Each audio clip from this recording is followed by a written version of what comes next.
Kozhikode medical കോളേജിനെതിരെ വീണ്ടും ഒരു ചികിത്സാ പിഴവ് ആരോപണമാണ്. കൈകാൽ മരവിപ്പും വേദനയുമായി വന്ന രോഗിക്ക് ചികിത്സ മാറി നൽകിയെന്നാണ് ആരോപണം. ഇപ്പോൾ രോഗി മരിച്ചു. പേരാമ്പ്ര സ്വദേശിയായ രജനിയാണ് മരിച്ചത്. രജനിയുടെ ബന്ധുക്കൾ നമ്മുടെ കൂടെയുണ്ട്. നമുക്ക് അവരുടെ അടുത്ത് ചോദിക്കാം, എന്തായിരുന്നു സംഭവിച്ചത്? കഴിഞ്ഞ 4-ാം തീയതി രോഗിയെ നാവിന് തരിപ്പും കാലിന് വേദനയായിട്ട് കോഴിക്കോട് മെഡിക്കൽ കോളേജിൽ വരികയായിരുന്നു. അതിനുശേഷം അവരന്ന് തന്നെ വേണ്ട ആവശ്യത്തിനുള്ള ചികിത്സ നൽകി അവരന്ന് വീട്ടിലേക്ക് പറഞ്ഞയച്ചു. അതിനുശേഷം എന്തെങ്കിലും ബുദ്ധിമുട്ട് കാര്യങ്ങളുണ്ടെങ്കിൽ അടുത്തുള്ള ഹോസ്പിറ്റലിൽ കാണിക്കാനും വേണ്ടി പറഞ്ഞു. പക്ഷേ രോഗിക്ക് അന്നേ ദിവസം തന്നെ കഠിനമായ വേദനയും നാവ് തരിപ്പൊക്കെ ബുദ്ധിമുട്ടായതിനാൽ ശാരീരിക അസ്വസ്ഥതയുള്ളതുകൊണ്ട് തിരിച്ച് കോഴിക്കോട് മെഡിക്കൽ കോളേജിലേക്ക് തന്നെ വരികയായിരുന്നു. അതിനുശേഷം വന്നതിന് ശേഷം ഇവർ ട്രീറ്റ്മെൻറ്റ് എന്ന് വെച്ചാൽ ന്യൂറോൻ്റെ ഒരു ട്രീറ്റ്മെൻറ്റും കിട്ടിയിട്ടില്ല. വേദനയ്ക്കും കാര്യങ്ങൾക്കുള്ള എല്ലാ ഇഞ്ചക്ഷനും കാര്യങ്ങളും നൽകിയിട്ടുണ്ട്. പക്ഷേ ഇവരൊരു ന്യൂറോ കൺസൾട്ടേഷൻ ചെയ്തിട്ടില്ല.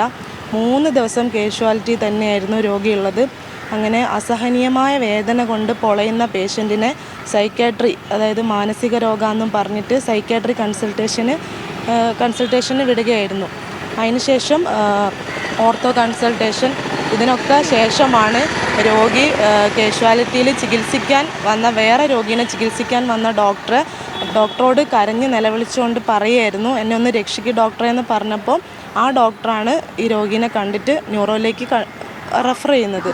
ആ റെഫർ ചെയ്യുമ്പോഴേക്കും രോഗി തീരെ അവശയായി പോയിരുന്നു. അതായത് GBS എന്ന് പറഞ്ഞ അസുഖമാണ്. അപ്പോൾ ഈ അസുഖം പെട്ടെന്നാണ് കൂടുക. അപ്പം വന്നപ്പോൾ വെറും നാവിന് തരിപ്പും കാല് വേദനയും മാത്രമായിരുന്നു ഉള്ളത്. പക്ഷേ ന്യൂറോയിലേക്ക് റെഫർ ചെയ്യുമ്പോഴേക്കും രോഗി അവശ്യ നിലയിലായി, സംസാരിക്കാൻ പോലും ഇല്ലാത്ത കഴിവ് നഷ്ടപ്പെട്ട അവസ്ഥയിലാണ് റെഫർ ചെയ്യുന്നത്. അതിനുശേഷം വെൻറ്റിലേറ്ററിലേക്ക് മാറ്റിയായിരുന്നു. വെൻറ്റിലേറ്ററിലേക്ക് മാറ്റി 48 മണിക്കൂർ കഴിയുമ്പോൾ തന്നെ ന്യൂമോണിയ വന്നു. ഇത്രയും ദിവസം വെൻറ്റിലേറ്ററിലായിരുന്നു രോഗിയുള്ളത്.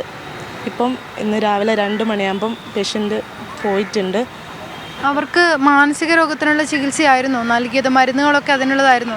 മരുന്നുകൾ നൽകിയിട്ടുണ്ട്. മാനസിക രോഗമാണ്, അതായത് പേഷ്യൻ്റ് വേദന കൊണ്ട്, നമ്മൾ വേദന വരുമ്പം നമ്മൾ പല പേഴ്സണാലിറ്റി നമ്മളെ മാറിപ്പോവും. അത്ര വേദന സഹിക്കുകയായിരുന്നു. അപ്പം ഇവർ പറയുന്നത് അതായത് സൈക്കാട്രി വിഭാഗത്തിലേക്കുള്ള എന്തോ ഡൗട്ട്, എന്നിട്ട് പോലും ന്യൂറോൻ്റെ ഒരു ഇതാണെന്ന് ഇവർക്ക് കണ്ടുപിടിക്കാനായില്ല. തരിപ്പുണ്ട്, കാലിന് വേദനയുണ്ട്, ന്യൂറോൻ്റെ ലക്ഷണങ്ങളാണ് ഇതൊക്കെ. എന്നിട്ട് പോലും ഈ 3 ദിവസം കാഷ്വാലിറ്റിയിലിട്ടിട്ടും ന്യൂറോ വിഭാഗത്തിലേക്ക് ഇവർക്കൊരു റെഫർ ചെയ്യാനോ അഡ്മിറ്റ് ആക്കാനോ, അതുകൂടാതെ ഒരു രോഗി ഇത്രയും അവശ്യ നിലയിലായിട്ട് പോലും ഒരു ഡ്രിപ്പ് പോലും നൽകാൻ ഈ ഡോക്ടർമാർക്ക് കഴിഞ്ഞിട്ടില്ല. അപ്പം ഇത്രയും അവശ്യമായ ശരീരത്തിലേക്കാണ് ലക്ഷക്കണക്കിന് രൂപേൻ്റെ ഇഞ്ചക്ഷൻ കുത്തി കയറ്റുന്നത്. അപ്പം രോഗി ആകെ അവശ്യയായി പോയിരുന്നു ICUലേക്ക് റെഫർ ചെയ്യുമ്പോഴേക്കും. അപ്പോൾ നിങ്ങൾ പരാതി നൽകിയിട്ടുണ്ടോ? ഞങ്ങൾ പരാതി സൂപ്രണ്ടിന് നൽകിയിട്ടുണ്ട്. നടപടിയൊന്നും ആയിട്ടില്ല. അന്വേഷിക്കാം, ഇതിന് മറുപടി നൽകാമെന്ന് പറഞ്ഞിട്ടുണ്ട്. പക്ഷേ ഒരു നടപടിയും ഇതുവരെ ഞങ്ങൾക്ക് കിട്ടിയിട്ടില്ല, മറുപടി കിട്ടിയിട്ടില്ല. അപ്പോൾ സൂപ്രണ്ട് ഒന്നും പറഞ്ഞിട്ടില്ല ഇതുവരെ? സൂപ്രണ്ട് മറുപടി നൽകാമെന്ന് പറഞ്ഞിട്ടുണ്ട്, പക്ഷേ ഇതുവരെയായിട്ട് ഞങ്ങൾക്കൊന്നും പറഞ്ഞിട്ടില്ല. അപ്പം നിങ്ങൾ ഇനി എന്താണ് പോസ്റ്റ്മോർട്ടം നടപടികൾക്ക് ശേഷം പ്രതിഷേധം ഉണ്ടോ ബന്ധുക്കളുടെ ഭാഗത്ത്? കാരണം നമുക്ക് നടന്നു വന്ന ഒരു രോഗിയാണ് നമ്മൾ. പാവപ്പെട്ട ഒരാൾക്കും ഈ ഒരു അവസ്ഥ വരാൻ പാടില്ല. അപ്പം പാവപ്പെട്ടവർ കാണിക്കേണ്ടതാണ് മെഡിക്കൽ കോളേജ്. അപ്പം നമുക്ക് ഒരാൾക്കും ഈ ഒരു അവസ്ഥ വരാൻ പാടില്ല. അതുകൊണ്ട് നമ്മളിപ്പോൾ എന്തായാലും ബോഡി ഇവിടുന്ന് എടുക്കില്ല. നടന്നു വന്ന ഒരു കാലിന് തരിപ്പും നാവിന് തരിപ്പും മാത്രമുള്ള ഒരു രോഗിക്കാണ് ഇന്ന് ഈ ഒരു അവസ്ഥ വന്നത്. അപ്പോൾ ഇതിലൊരു തീരുമാനമാവാതെ ഞങ്ങൾ എന്തായാലും ബോഡി ഇവിടുന്ന് എടുക്കുന്നില്ല. ചേച്ചി സഹോദരിയാണല്ലേ? അപ്പോൾ എന്താണ് നിങ്ങൾക്ക് എന്താ പറയാനുള്ളത്? എനിക്ക് പറയാനുള്ളത്, കാഷ്വാലിറ്റിയിൽ നിന്ന് ഡോക്ടർമാരെ അപാകത കൊണ്ടുവന്നാണ് ഈ രോഗി മരണത്തിലേക്ക് പോയത്. അതിനെക്കൊണ്ട് ഈ എന്താണ് രോഗകാരണം ഞങ്ങൾക്ക് അറിയണം.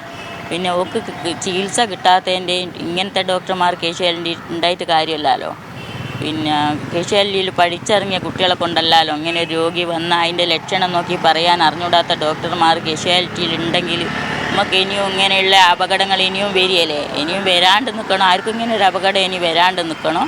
പിന്നെ ഇവളെ രോഗകാരണം ഞാൻ സൂപ്രണ്ടിൻ്റെ അടുത്ത് പരാതി കൊടുത്താൽ അതിന് ഇതുവരെ ഒരു കാരണം സൂപ്രണ്ട് പറഞ്ഞിട്ടില്ല. ഞങ്ങൾക്ക് സൂപ്രണ്ടിൻ്റെ മറുപടിയും ഞങ്ങൾക്ക് കിട്ടണം. പിന്നെ ഈ രോഗകാരണം അറിയണം ഞങ്ങൾക്ക്. അപ്പോൾ ഇത് തന്നെയാണ് ബന്ധുക്കളുടെ ആവശ്യം. രോഗിക്ക് മതിയായ ചികിത്സ ലഭിച്ചില്ല,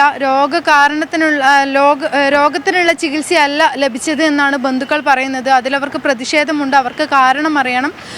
ക്യാമറമാൻ നിതിൻ ഗോപിക്കൊപ്പം ദൃശ്യ പുതിയടത്ത്, മീഡിയ 1 കോഴിക്കോട്.